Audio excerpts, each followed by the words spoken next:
que es Implicaciones penales, criminológicas y penitenciarias del TDAH.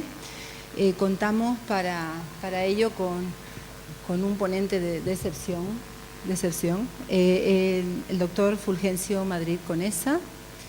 Es doctor en Derecho, es profesor de Derecho Penal en la licenciatura de Criminología, en el grado de Derecho y en el grado conjunto de Derecho IADE de la Facultad de Derecho de la Universidad de Murcia.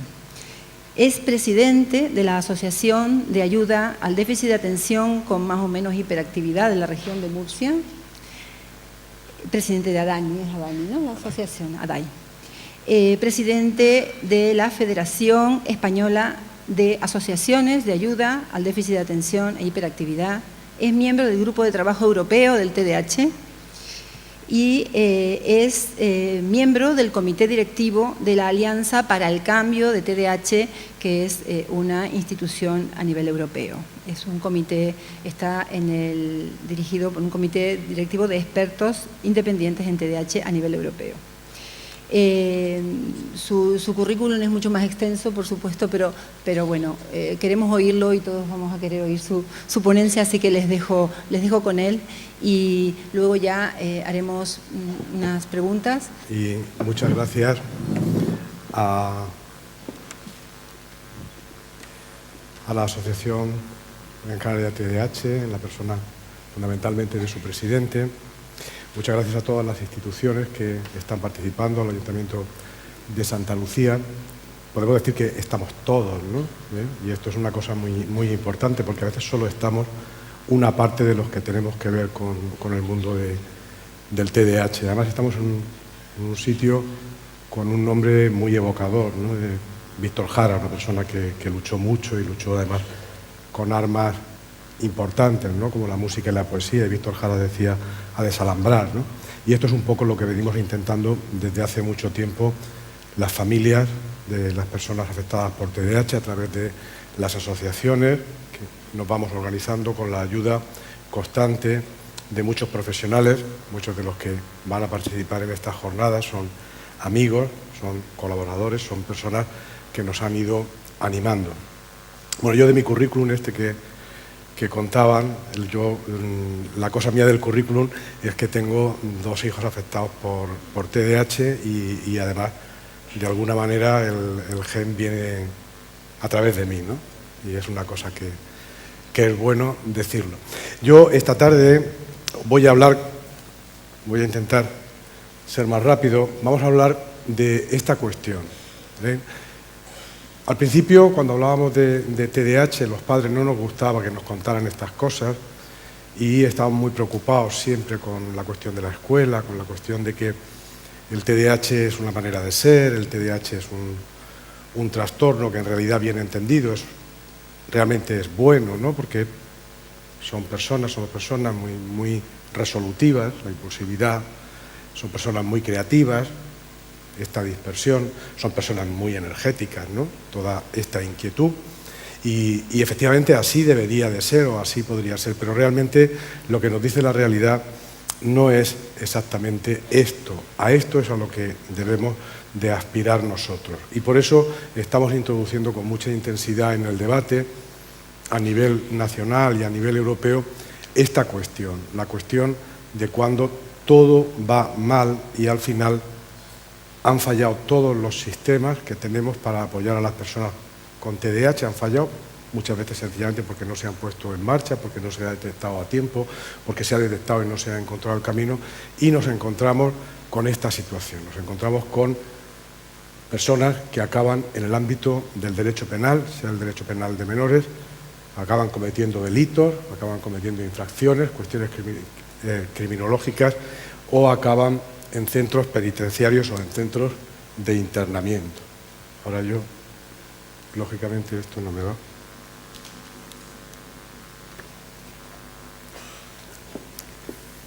Siempre me pasa, ¿eh? Lo hago. Ah, pues.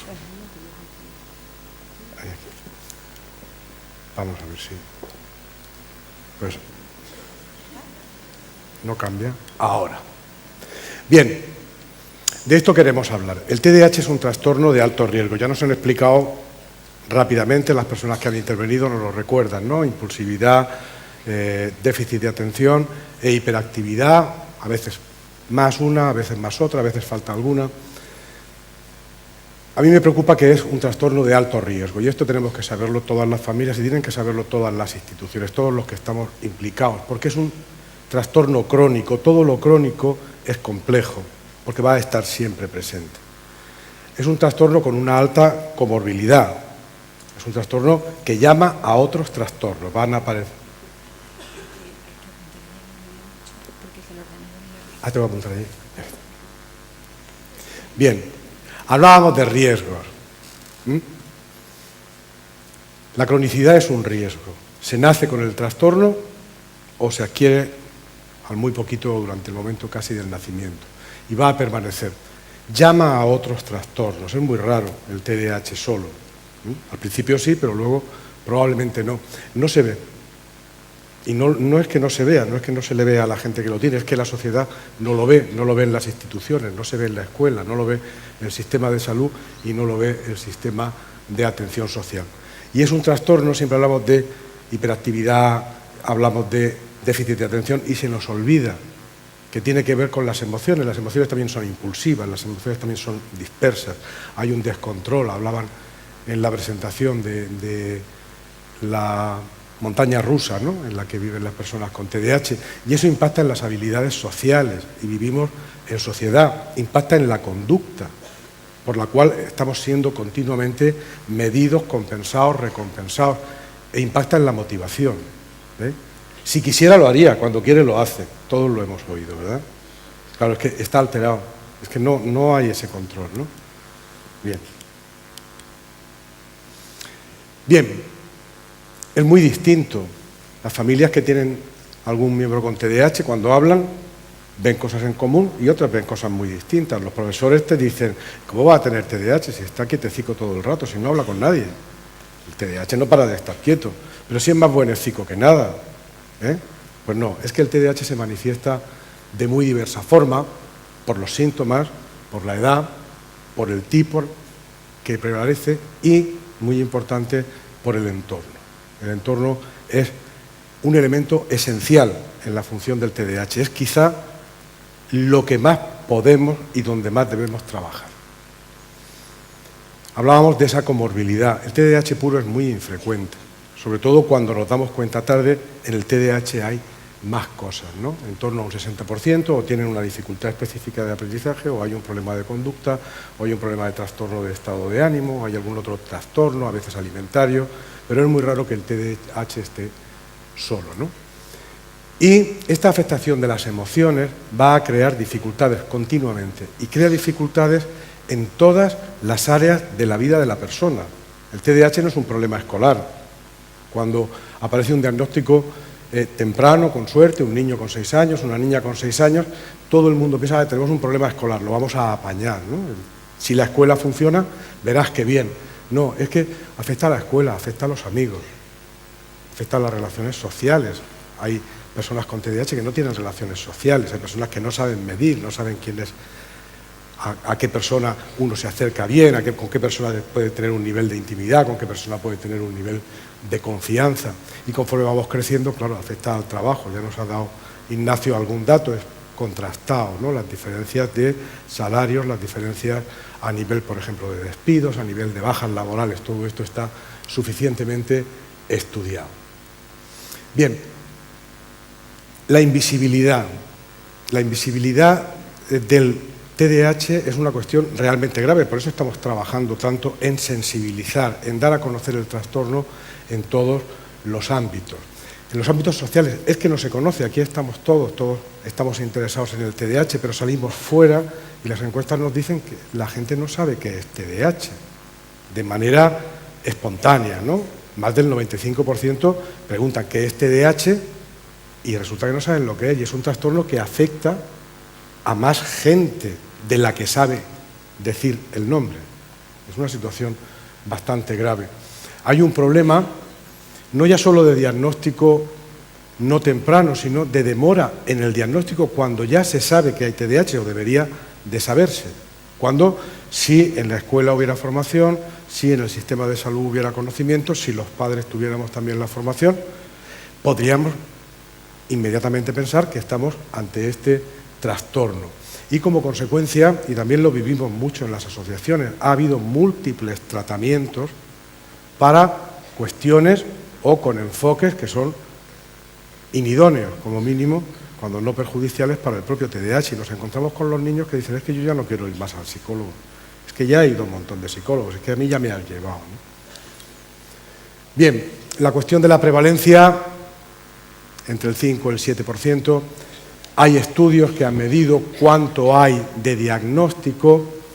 Estos que os ponemos aquí son cifras muy puntuales de zonas muy puntuales. La realidad nos dice que en España, diagnosticados y en tratamiento, se está por debajo del 1% de la población en la que, según la prevalencia del trastorno, que es constante más o menos en todas las sociedades, debería de haberlo. Creo que es importante ese dato, ¿no? Ese 5% de chavales entre 6 y 17 años. Hablamos de casi 300.000 personas. Es algo que están en nuestras aulas, ¿no? Están en la edad de escolarización obligatoria. El TDAH es crónico, básicamente es congénito y es un trastorno que evoluciona. Y evoluciona en función de lo propio del trastorno, ¿no? En función de los síntomas que hay, de la intensidad que tienen estos síntomas, del tratamiento, si es el correcto, cuándo se pone, si hay seguimiento, si es completo o no es completo, y de la interrelación con el medio social. El medio social es la escuela, es la familia, es los amigos, es la propia configuración de nuestra sociedad. Claro, esto es dramático, ¿no? Que el tratamiento del TDAH es un tratamiento que existe, que es eficaz, que es seguro, que es preventivo de todas esos impactos discapacitantes, esas otras comorbilidades que van a dificultar seriamente toda la vida y todo el desarrollo de la persona. Y es un trastorno que va a evolucionar también en función de cuándo tengamos el diagnóstico. El problema del tratamiento del TDAH, afortunadamente aquí teníamos a las instituciones implicadas, porque el tratamiento del TDAH, yo no entiendo mucho de cosas de patología médica, pero es difícil, ¿no? Porque ya en el diagnóstico tiene que intervenir no solo los médicos, incluso no solo los psicólogos, tienen que intervenir la escuela. Y en el tratamiento tiene que intervenir, una parte del tratamiento es psicopedagógico en sí mismo, aparte del tratamiento que pueda hacerse a nivel psicológico, parte del tratamiento farmacológico que pueda imponerse, es que en la escuela hay una parte del tratamiento y, por supuesto, una parte del tratamiento la hacemos las familias. Y eso es difícil, no tenemos esa práctica, no tenemos esa forma de coordinarnos, por eso es muy bueno, decía que estábamos todos, ¿no? Es bueno que estuviera justicia, protección de la infancia, que esté educación, que esté sanidad, porque todo esto hay que coordinarlo y esto es difícil y para coordinarlo hay que protocolizarlo, ¿no? Bien, vamos a acercarnos ya al ámbito penal. Esto es un estudio sobre población real, sobre número de afectados, ¿no? Un estudio en Suecia. Bien, en la población penitenciaria, en la población del registro de personas con TDAH, el 36% de los hombres y un 16 prácticamente por ciento de mujeres habían sido condenados de toda la población registrada en este registro nacional de este trastorno, habían sido condenados al menos por algún delito. La efectividad del tratamiento. El tratamiento tiene que ver con las personas ya condenadas un impacto muy importante en la reincidencia. Sabéis que es un gran problema del ámbito penal. Cómo prevenir que, una vez que se ha iniciado un íter, un camino criminal, cómo prevenir o cómo conseguir que se salga, porque son muchas las causas que hacen que una persona al final no tanto cometa una infracción, sino que acabe en un centro penitenciario, ¿no? Se mantiene y es muy difícil. Y cuando hay TDAH y hay tratamiento, el impacto en la reincidencia es realmente muy significativo, ¿eh? 1/3 ya no reinciden. Y la medicación, en el caso de la población adulta, se ha demostrado ese impacto de manera drástica. En España tenemos estudios en población adulta, en un centro penitenciario de Barcelona, y en torno al 30%, las cifras son constantes más o menos en todos los estudios, puede ser un 28, puede ser un 33, pero en torno a un 30% de la población penitenciaria cumple criterios de TDAH. No quiere decir que tenga un TDAH y sobre todo no quiere decir que tenga un TDAH solo, ¿eh? En prisión hay más cosas siempre, ese TDAH que no está, ese TDAH que no le gusta estar solo. Cuando ha llegado a esta evolución hay algo más. Con carácter general, como mínimo, lo más probable, abuso, consumo o adicción a sustancias. Es probable que haya también algún otro trastorno del comportamiento. Pero es que las personas, cuando se estudia la población penitenciaria en el ámbito de adultos, no solo es que hay muchas, es que la carrera delictiva, las infracciones, comienzan antes y además son más graves y además implican a más personas. Pero es que además, en el último congreso de la Federación Mundial, se hablaba de el primer contacto a través del delito con el sistema policial y judicial. Y en este primer contacto es realmente impactante, porque a partir de ese primer momento, primero, tienden a declarar, por supuesto, sin ningún abogado, lo que quieren es salir de la situación. Los momentos violentos se incrementan enormemente, lógicamente, con personas que tienen un trastorno en donde la impulsividad, el déficit en el control de impulsos, de control de conducta, funciona. Es decir, no solo delinquen más, sino que saben gestionarse peor. En el momento de la detención, fijaros qué fácil, todos vemos las películas, el primero que dice, no voy a hablar hasta que no venga mi abogado. Pues ellos no, ellos ya directamente lo cuentan todo. Y si hay que contar algo más para salir del paso, pues igual que lo hacen en las casas o lo hacen en el cole, pues lo hacen delante de la policía. Pero es que luego la vida dentro de prisión es una vida en donde también generan mucho más conflicto, con lo cual digamos que la respuesta penitenciaria va a ser una respuesta mucho más punitiva y mucho menos resocializadora. ¿De acuerdo? Bien, ¿de quién hablamos en España? En el ámbito de la justicia de menores. La justicia de menores en España, la responsabilidad penal, va de los 14 a los 18 años. Tuvimos una oportunidad de tenerla hasta los 21, pero nunca se llegó a poner en práctica. En esta edad, ese 5%, esa población que probablemente padece o puede padecer un TDAH, son 90.000 personas.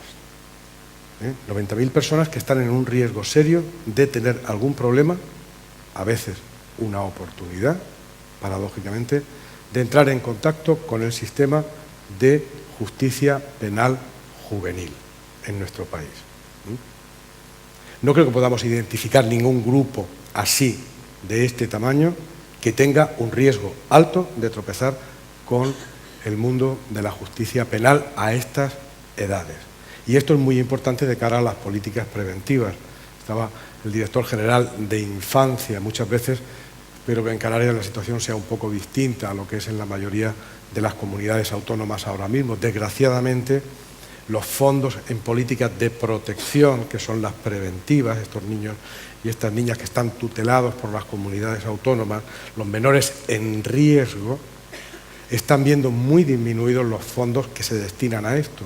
Y a veces estamos deseando, desde las asociaciones, las personas que trabajamos con niños que están en esta situación, sin estructura familiar de apoyo, que ya han empezado con los porros, que ha habido alguna cosa, diciendo, bueno, a ver si hay suerte, y roba una moto pequeña y lo cogen enseguidica porque tenemos un tribunal que entiende el problema y nos va a ayudar a recuperar a este chaval, porque por el lado de protección, sencillamente, en la mayoría de las comunidades autónomas ya no se está actuando. Igual que a veces en la escuela nos dicen, bueno, es que no podemos hacer nada porque el niño va bien, ¿no? La doctora Orjales os lo comentará, ¿no? Que es así, es que va bien, sí que está en quinto y está saliendo, ¿no? Vamos a esperar a que fracase y entonces le ponemos las medidas, ¿verdad? Pues aquí sucede un poco lo mismo, ¿no? No protegemos, pero luego las medidas judiciales sí las ponemos, porque de esas no hay más remedio. Las pone el juez y esos créditos, desde el punto de vista presupuestario, son ampliables y no se van a quedar sin cumplir la medida y punto. Y entonces sí va al centro. Pero antes no puede ir a una actuación previa. Bien, en justicia de menores, todos los estudios, ahora os hablaré del de Murcia, nos lo dicen. Resulta que, lo que decimos, en torno a un tercio de los menores sujetos a una medida penal juvenil cumplen criterios de TDAH en la infancia. Insisto, cumplen criterios, no quiere decir que haya un trastorno y mucho menos que esté solo. Pero hablamos de un tercio de la población sobre la que se debería de actuar, por lo menos para determinar, para establecer si efectivamente existe o no existe un TDAH y en función de eso actuar. Porque si solo actuamos sobre la adicción o solo actuamos sobre la familia, tenemos un trastorno de base que se nos pasa por alto, pues probablemente no vamos a conseguir lo que se busca en el sistema de justicia penal. Os voy a dar 3 datos fundamentales que influyen en una carrera criminal. La familia, el nivel socioeconómico, el nivel cultural de la familia influye en todo, pero en esto influye mucho. Y si hay un TDAH, influye más todavía. Lo sabemos todos, lo leemos en los periódicos, vamos a los centros, yo he trabajado también en responsabilidades en este ámbito, ¿no? Y cuando vas a los centros no ves una representación de todas las capas sociales, ni mucho menos. Vemos miembros, hijos de familias fundamentalmente de clase baja, familias desestructuradas, sin competencias, sin habilidades, etc. Vemos personas que han fracasado escolarmente. El TDAH fracasa mucho en la escuela, desgraciadamente, y ya sumamos. Y vemos personas que han fracasado y además no se integran sociolaboralmente, no han alcanzado el nivel de cualificación mínimo, no tienen las competencias necesarias, en la situación actual mucho más dramático, y todo esto junto es el tipo de personas que tenemos cumpliendo medidas de carácter penal porque han cometido alguna infracción. Y a ello tenemos que sumarle las drogas y el alcohol, porque hay una relación bastante establecida, bastante sólida entre la existencia del TDAH y el abuso de alcohol y drogas. Y hay una relación muy constante entre abuso de drogas y comportamientos delictivos. Sumamos todo y comprendemos que no es raro. Es decir, lo raro sería que no hubiera un 30% de personas que cumplen estos criterios de TDAH en el ámbito de la justicia juvenil. Pero esto sucede y parece increíble que en el ámbito de la justicia juvenil, de la justicia de adultos, pues no hay conocimiento sobre el TDAH, hay cada vez más conocimiento en la escuela, hay cada vez más conocimiento, por supuesto, en las familias, hay más conocimiento en el ámbito de los servicios sociales, pero en el ámbito de la justicia penal seguimos anclados en una manera de entender el fenómeno de la delincuencia que no se ha puesto al día. Así de llano y así de sencillo. Y eso tiene que ver también con que tenemos pocos estudios en España, hay muchos en el extranjero, pero hay pocos estudios en España que entren a los centros a ver, a estudiar, a buscar cuántas personas tienen TDAH o pueden tener TDAH de cara a ese tratamiento. Bien, hasta aquí digamos que son las noticias más malas.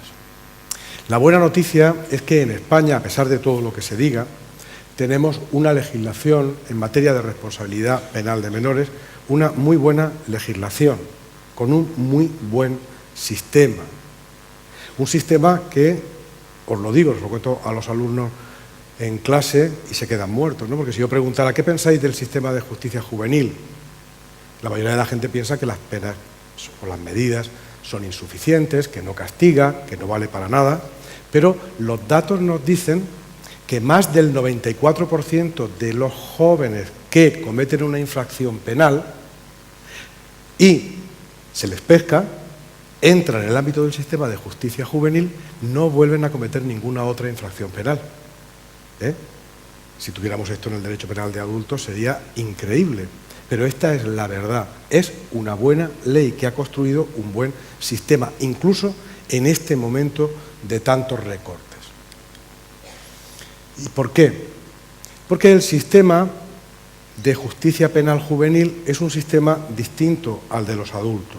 El del adulto se basa en la responsabilidad, hablaremos de la idea de lo que es la culpabilidad, y en los menores se basa en la idea de reeducación. Se piensa que cuando un menor a estas edades comete una infracción, algo, la persona en formación, algo no ha funcionado bien y la sociedad también asume una parte de responsabilidad e intenta compensarlo.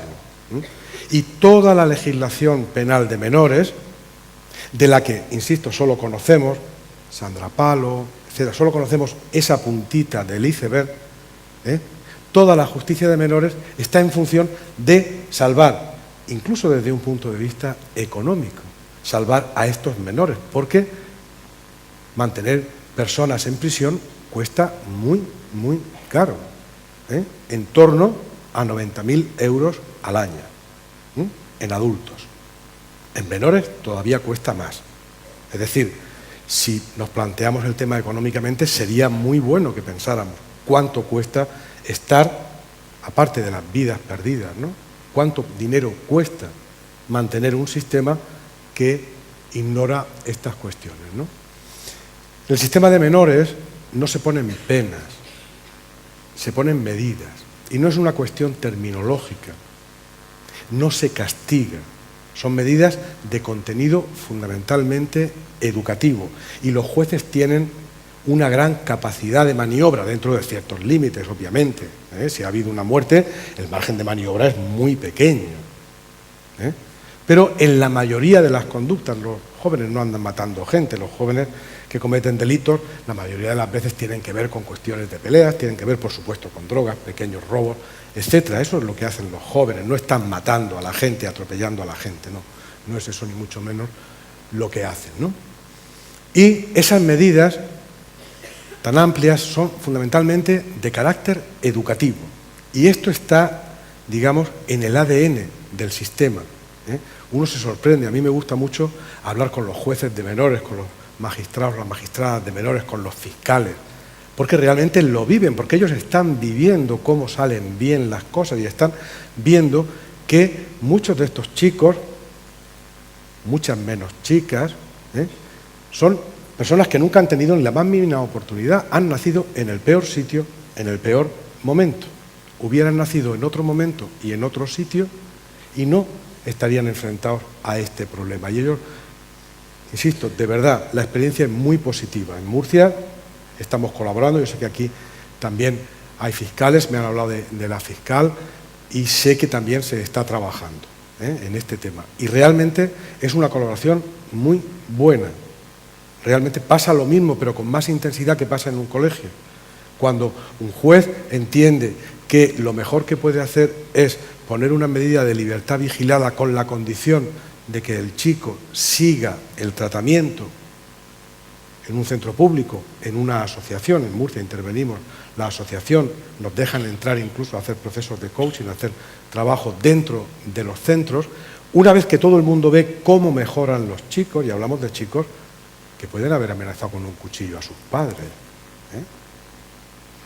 y salen, todo el mundo empieza a darse cuenta y entonces empiezan a demandar qué pasa, contarnos, porque en los programas que estudian, igual que en los estudios que hicieron, no existía el TDAH, no había un tema de TDAH, como sucede los maestros, ¿no? Que ya, por lo menos en el último borrador de oposiciones de programa, había un tema de TDAH, una cosa un poco increíble, ¿no?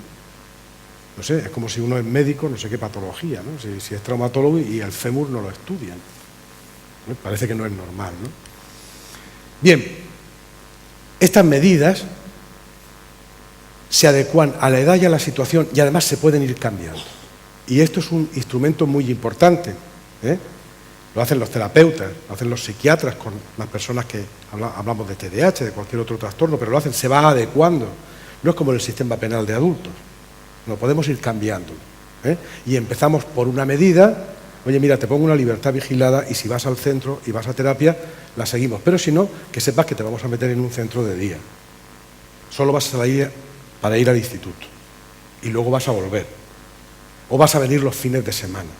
O, todos hemos oído, ¿no?, estas sentencias, pero lo que le ha puesto es que acabe la ESO, ha sido la pena, la medida que le ha puesto. Pues le ha puesto la medida de que se apunte a una ONG y vaya a trabajar con personas discapacitadas, porque es que iba con la moto de aquella manera. Y no hay ningún problema, le pone esa medida. Eso en el ámbito de los adultos, de momento no podemos hacerlo, pero con los menores podemos hacerlo, ¿no? Y en este tema, en el sistema de las medidas de la justicia penal juvenil, existe una necesidad de colaboración porque actúa el fiscal o la fiscal, el magistrado, el tribunal, y hay un equipo técnico.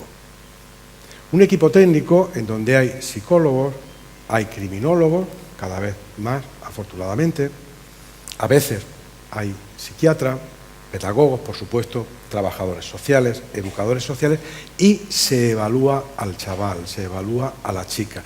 Y esto es fundamental, porque si en esa evaluación hay formación en el equipo sobre el TDAH, ya se puede ir viendo a ver si ahí está este problema que puede estar explicando algunas cosas y en cualquier caso no debería de pasar desapercibido. Si no existe esa formación, no se va a entrar, nos vamos a perder en el vínculo con mamá, el vínculo con papá, que se separaron, que es que ha nacido en este medio, etcétera, etcétera, ¿no? No, si el 30% tienen los criterios de TDAH, no puede ser que en la evaluación no se nos escape, no nos lo planteemos, ¿no? Es como si tienes uno en clase, una nena en clase, que está todo el rato así y un día lo hace bien, pero luego se deja las cosas y está moviéndose y no sé cuánto, y entonces empezamos a pensar, lo primero es que la familia no lo sabe educar, después es que se ha separado la mamá y a nadie se le ocurre pensar que uno de cada 20 pues tiene este trastorno, ¿no? No parece razonable. Pues aquí nos sucede lo mismo, ¿no? Esto es la cuestión de las medidas, ¿no? Esos equipos técnicos le informan al fiscal. Al principio se evalúa, y se evalúa a la persona, y se hacen informes rigurosos. Y cuando se ha hecho formación sobre el TDAH, esos informes rigurosos apuntan la necesidad, por ejemplo, de descartar o de establecer un diagnóstico de TDAH de forma precisa.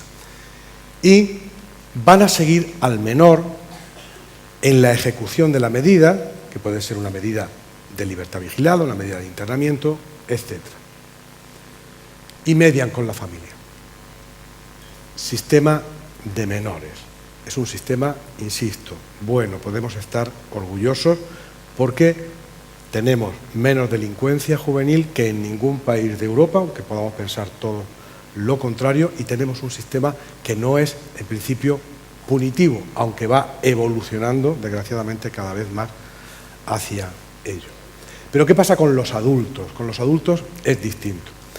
Voy a intentar explicar muy poquito para quitar alguna idea. ¿Cómo funciona el tema de adultos? El tema de adultos parte de que hay dos formas de respuesta. Cuando un adulto comete un delito, hay una respuesta de culpabilidad, decimos es culpable y le imponemos una pena. También, desgraciadamente, en nuestro sistema, muy centrado en la pena de privación de libertad. Una pena.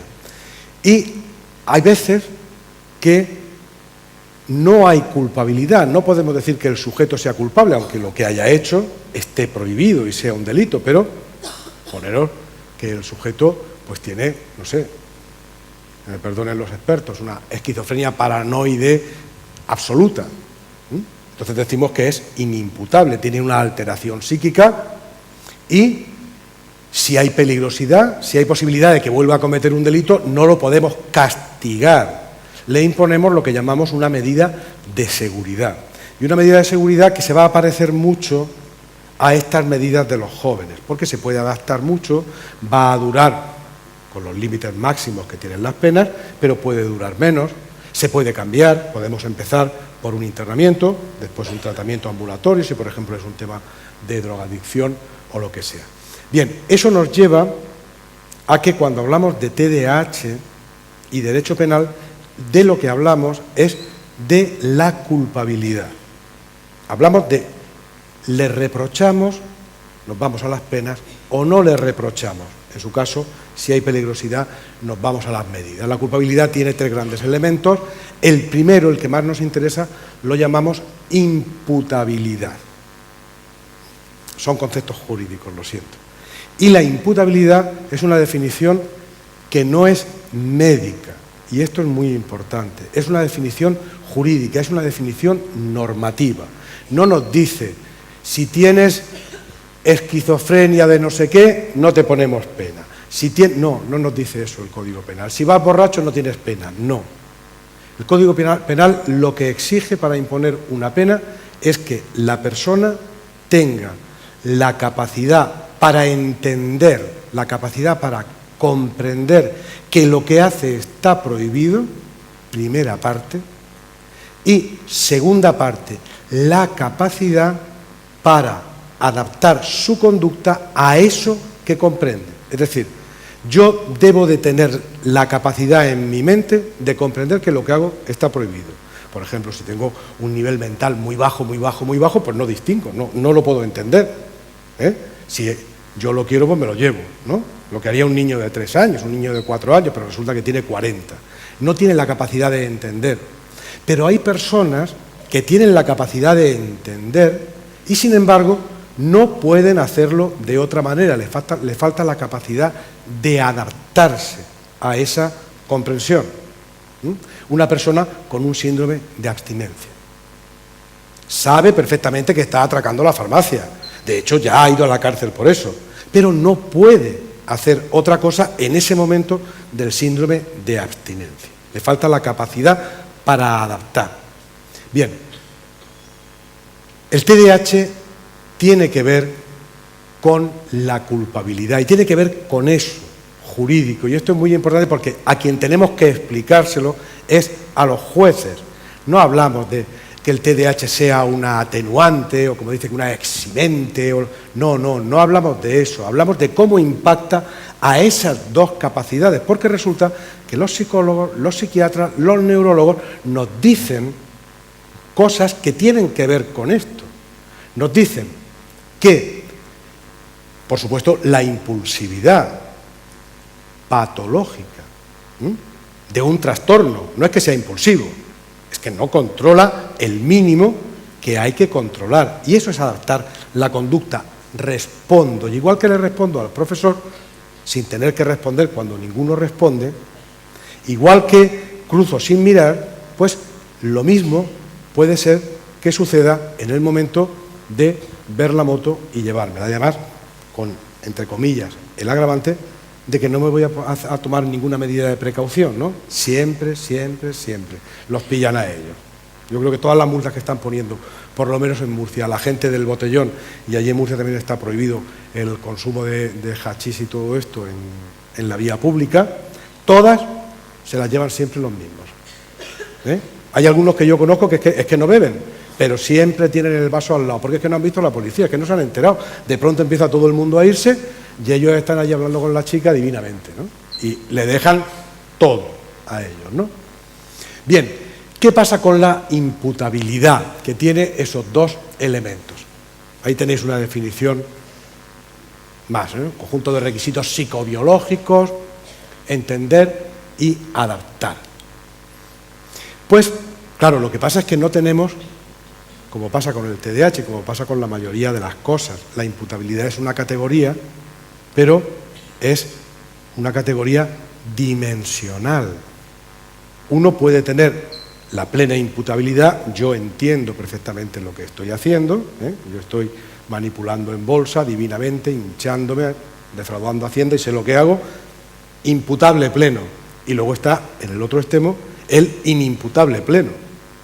Es que tiene una alteración psíquica, tiene una alteración en la percepción, tiene un síndrome del espectro autista, tiene un autismo profundo y su sistema normativo es que no comprende nuestra realidad. Está alterado a tal nivel que no le podemos imponer una pena. A lo mejor pues lo tenemos que internar en un centro de deshabituación o en un centro psiquiátrico o en un centro educativo especial.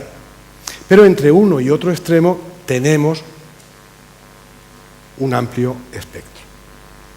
Y el Código Penal llega a contemplar lo que llamamos semi-imputabilidad. Tenemos a los imputables que comprenden y actúan porque quieren y le decimos no, te castigamos. Y a los inimputables que o no comprenden o aunque comprendan, actúan porque no pueden hacerlo de otra manera. Y luego tenemos a una gente que no acaba o bien de comprender suficientemente, por ejemplo, no entiende la gravedad de llevarse la moto, o no llega a comprender la gravedad de ser el que va a comprar el hachís para los demás. Pues es que lo hace todo el mundo. Si esto no es tan grave, si todo el mundo lo hace, si es que fulanito lo compra, y ahora me lo han encargado a mí. No entiende realmente que eso está así de prohibido. Además, se dice en la tele que en España se puede drogar uno. Y te lo dicen tan a gusto. O tiene una impulsividad que no es algo que realmente no pueda controlar, pero que está a un nivel de trastorno.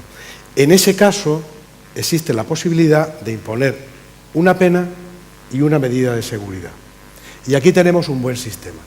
Se empieza por la medida de seguridad y si da resultado, por ejemplo, se somete a tratamiento, si es un problema de drogas, por ejemplo, si hay drogas y TDAH, se pone en tratamiento, empieza a tomar su medicación, etc., y lo encontramos bien, le suspendemos la pena, no se la quitamos. Le decimos, bueno, como las cosas van bien, ahora no te vamos a meter en la cárcel, ahora que todo va bien, pero ojo, si la vuelves a hacer, te metemos. ¿De acuerdo? A eso lo llamamos semi-imputabilidad. Bien, el TDAH tiene mucho que ver con todo esto. Y el TDAH está presente. Se habla de TDAH poco, pero se habla en todos los niveles judiciales, empezando por el Tribunal Europeo de Derechos Humanos, que se ha hecho tan famoso ahora en los últimos tiempos, ¿no? A raíz del tema de la doctrina Parot, todos nos hemos enterado que hay un tribunal europeo. Pues en el Tribunal Europeo se han planteado cuestiones que tienen que ver con el TDAH a nivel de Tribunal Supremo, a nivel de Tribunales Superiores de Justicia, a nivel de audiencias territoriales, audiencias provinciales. Y generalmente está bien, en el sentido de que, en principio, la problemática del TDAH se lleva donde tiene que ir. Cómo afecta a la imputabilidad, a esa capacidad de conocer y adaptarnos.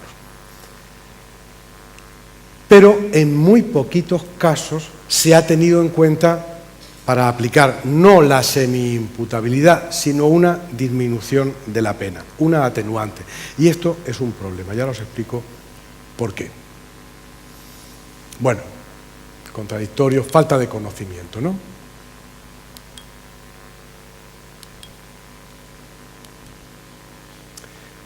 El impacto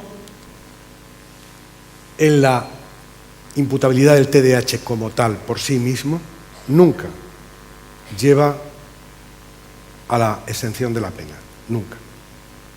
No alcanza ese nivel, sin duda. Hay veces que sí que llega a esta cuestión de semi-imputabilidad que nos permite este juego, de pena, medida de seguridad, empezamos por la educación, empezamos por el tratamiento y después vemos, ¿no? Por tanto, a este nivel está bien, tenemos esa posibilidad en el código. El tema de la atenuante, que es lo que siempre dice, ¿por qué no pedís una atenuante? Incluso lo dice el parlamentario, pues vamos a meter una atenuante en el Código Penal. No, no podemos meter una atenuante de TDAH en el Código Penal. En primer lugar, porque no hace falta. Tenemos, en el Código Penal no hay patologías, no se nombran patologías, pero tenemos una atenuante, por ejemplo, que se llama la de obrar por arrebato, obcecación u otro estado pasional semejante. ¿Verdad que esto nos suena mucho, ¿no? Porque mira que se obcecan los nuestros, y arrebatos, ahí entra sin problemas, y eso puede dar mucho juego. Pero además, por si no estuviera esa, y la cosa tiene que ver más con la inatención, la falta de valoración, tenemos la posibilidad, como es favorable, de utilizar lo que llamamos una atenuante analógica. ¿De acuerdo? Pero las atenuantes no permiten la medida de seguridad, no permiten el tratamiento, que es lo que a nosotros nos interesa. A nosotros, como padres, no nos interesa que sepan que siempre van a tener una pena menor. Esto no es lo que nosotros buscamos. ¿De acuerdo? Bien, ¿nosotros qué estamos haciendo? Estamos formando, de momento, a los jueces, a los equipos técnicos de menores en el Ministerio de Justicia para aquellas comunidades que no tienen transferidas las competencias. Y hemos formado también al equipo técnico del Tribunal de Menores de Murcia. Y ya lo he hablado, nos tenéis a la disposición al equipo de investigación de la Universidad de Murcia, a la disposición para hacer esta formación, que ya hemos empezado a hacerla también a nivel de Colegio de Abogados y a nivel de Tribunales de Adultos en Murcia. En este estudio que estamos haciendo, en este proyecto, es un proyecto largo, lleva ya 3 años, los resultados de campo solo hacen que confirmar. Se ha entrado en un centro con medidas de internamiento y los resultados son los que conocemos. En torno al 40% cumplen criterios. De todos ellos, en población real, solo una de las personas recibe tratamiento farmacológico para el TDAH. El 40% cumplen criterios. Habría que seguir estudiando, pero de todo el centro, uno recibe un psicoestimulante. Y el Senado ya se lo ha dicho al Gobierno, que hacen falta protocolos de sanidad, política social, educación y justicia, quienes estaban aquí esta tarde. Porque esto hay que hacerlo conjuntamente. Porque pueden seguir yendo al colegio, pueden seguir yendo a la escuela, pero tienen que hacer seguimiento médico y todo lo demás. Y para acabar, 2 cositas. Primero, estamos en la campaña del Día Mundial por el TDAH, es una campaña liderada desde España. 72 organizaciones de pacientes 72 países, muchas más organizaciones de pacientes de TDAH se han unido ya a esta campaña. Tendréis hojas para firmar y aquí tenéis la información. Cerraremos la campaña en nuestro Congreso de Barcelona en mayo de este año. Yo os animo a entrar y os animo también a que firméis y a que difundáis la campaña. Aquí en la asociación tienen hojas para profesionales, para todo. Y no quería acabar sin citar la Alianza TDAH por el Cambio. Es una iniciativa muy importante. Seguro que todos habéis oído hablar del libro blanco europeo de expertos sobre TDAH, que se presentó también, se presentó en Bruselas, se ha presentado en España y que ha tenido que ver, como todo, porque todo suma, por ejemplo, en la cuestión de la aprobación de la LOMCE, ¿no? Lo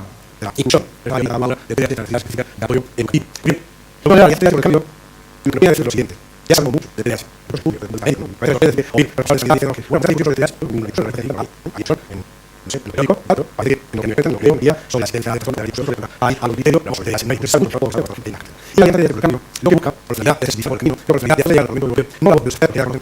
La voz de los afectados por el TDAH. Y ojo, los afectados por el TDAH no son solo personas que padecen el TDAH, son quienes son padres, son sus padres, son los hermanos, son los vecinos, los de los médicos que lo tratan. Si quiere la voz, darle voz al TDAH, a las personas, no a los expertos. El TDAH, al final, un de los expertos que es la no, esto es así, son personas y queremos oírlo. Y por eso hacen un informe con la voz de los afectados.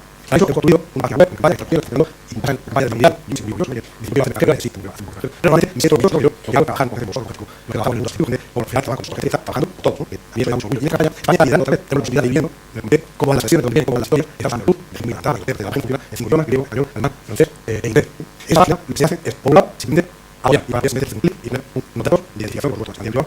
Y es la manera de apoyo que tiene esta problemática. Y si la posibilidad de compromiso un poquito más grande, es manera de reconocernos, ¿no? De convertirte un poco en embajador del TDAH, comprometerte a hacer un poquito más, a hablar, porque tengo un amigo que tiene TDAH y me ha contado, porque el padre del compañero mío, ¿por qué? Y hay una tercera parte que yo creo que es la fundamental, y es las historias.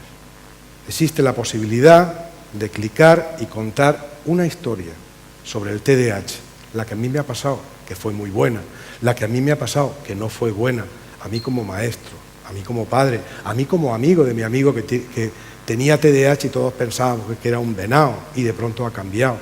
Contar esa historia para que a los parlamentarios europeos y también con la parte española, a nuestro Parlamento, que los tenemos mirándonos, fijaros que se han puesto de acuerdo, cosa que parece imposible. Solo hubo 12 abstenciones y 9 votos en contra de que el TDAH entrara en la LOMCE, que ha peleado al país, absolutamente. Y el TDAH ha unido. Pues estas voces, estas historias, esa parte humana del TDAH, tenemos que aflorarla, porque, de verdad, a mí me gustan mucho los proyectos universitarios, me gusta mucho ver las tesis doctorales que se está estudiando sobre esto, pero a veces tengo la sensación de que las personas las perdemos. Y esto tenemos que ponerlo en valor. Por eso os animo a que entréis en la página, si fuera capaz, pues, pero no soy capaz, ¿no? Os entraría, a lo mejor si clicáis desde arriba, se puede entrar en la página y si clicáis en el enlace y la podemos enseñar así un poco. Bueno, yo no sé, habrá que decírselo por WhatsApp. Habrá que decírselo. Muy bien, pues bueno, pues nada, yo no consigo acertar. El TDAH es cosa de todos y hoy estamos todos. Así que juntos podemos. Gracias.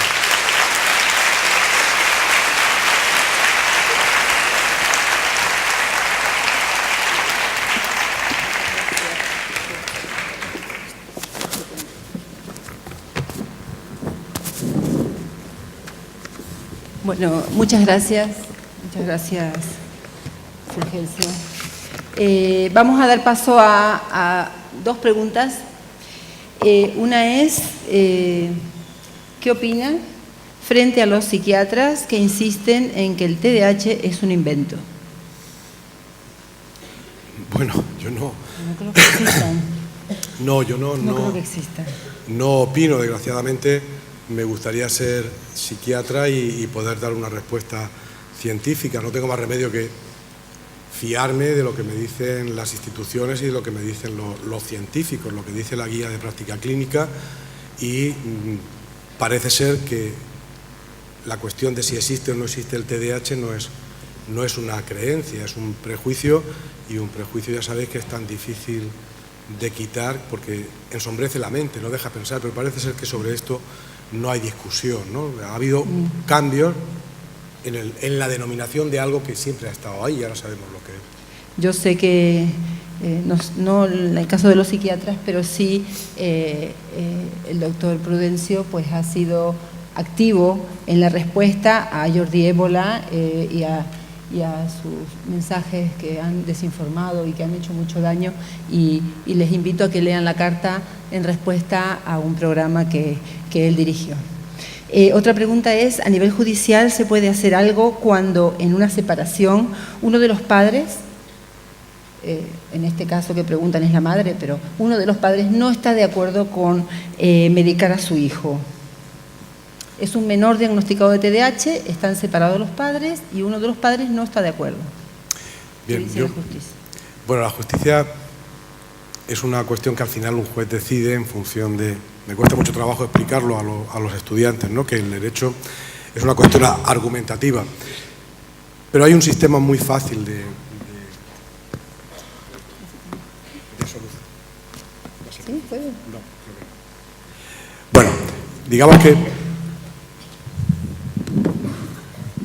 ¿Sí? Digamos que la técnica que yo utilizo en clase para explicar esto es poner un ejemplo distinto para encontrar cómo debemos de abordar este problema. Y entonces yo cuando me dicen estas cosas, digo, bueno, ¿qué dice la justicia? Digo, bueno, pues es muy sencillo. A un niño diabético, cuando hay una discrepancia entre los padres, ¿qué hace el juez? Pues acude al profesional y dice el profesional, pues mire usted, si es que es diabético y tiene que tener este tratamiento. Esa es la respuesta jurídica, sin ningún tipo de complicación, que además tiene una consecuencia. Si un menor tiene un tratamiento, pero es que da igual que sea el TDAH, que sea un tratamiento antibiótico, es que si el fin de semana que está con la mamá o con el papá, que es vegano y no cree, vegano no quiero ofender a nadie, es una broma, y no cree en los antibióticos y no le da el antibiótico, pues va a tener una respuesta judicial. Y yo creo que no hay mayor problema. Lo que pasa es que nos enzarzamos en intentar discutirle al juez y aportar que si esto es una cosa de discusión, no, mire usted, y esto es lo que hay que explicarle al juez. Juez, que no, que esto es el antibiótico, esto es lo que le ha mandado el médico, y es que no se lo da, es que no lo lleva a rehabilitación. Se ha roto el pie y el fin de semana no lo lleva. Y si no lo lleva, pues habrá que llevarlo. Y si usted no lo hace, pues le quita por lo todo. Así de sencillo. Pues muchas gracias, va a ser la última pregunta. Agradecer la magnífica charla y sobre todo la acción y el hacer de día a día de doctor de Fulgencio. Vamos a darle ahora un presente. Está hecho por AFESUR, que es la Asociación de Enfermos Mentales de Santa Lucía, y lo han hecho ellos con sus manos. Este obsequio para ti, para que te lleves de recuerdo de nuestra jornada. Muy canario, muy canario. Me vais... Muchas gracias. Es que, mirad, se me ha pasado, pero yo tenía intención de acabar contándoos una cosa, ¿no? Porque me emociona especialmente y tiene que ver justamente con esto, ¿no? Es el caso de un padre que se puso, a raíz de haber leído en el periódico, lo he hablado con él y se lo digo que lo voy contando, ¿no? No nos conocemos personalmente, solo hablamos por teléfono y con WhatsApp. Y su hijo con 32 años tuvo un accidente de coche, después de una biografía muy complicada, con drogas, sin trabajo. Había estado diagnosticado de pequeño en Estados Unidos y luego por circunstancias pues vino a España, aquí no se sabía, no había Ritalin, no estaba en tratamiento. Total que al final pudimos contactar con la jueza, un accidente grave, hubo 2 personas desgraciadamente muertas y pudimos convencer a la jueza y al fiscal de que este chico no debería de ingresar en prisión, que eso sería lo peor que pasaría, ¿no? Y después del verano, llegando a Barcelona, a unas jornadas allí, yo siempre estoy con el WhatsApp, me gusta, mando canciones, poemas y cosas de estas, ¿no? Y entonces abro y veo un WhatsApp de este hombre. Y me dice: hola Pencho, perdón, ya pasaron las vacaciones el verano, yo no sabía en qué había quedado la historia, ¿no? Estábamos en esa batalla de si entraba o no entraba en prisión. Ya pasaron las vacaciones, el verano, y estamos en otoño. Mi hijo está ingresado felizmente en un centro de Cartagena, La Huertecica, y está muy bien. Estoy llevándolo 2 días a la semana a Murcia para terapia. La medicación le ha cambiado su vida, está centrado y tranquilo. Lógicamente ha dejado todas las drogas y está muy positivo. Me da una tranquilidad que nunca antes había tenido. Qué bueno, me gustaría conocerte personalmente, etc. Estas son las historias que hacen que este trabajo merezca la pena continuamente. Gracias.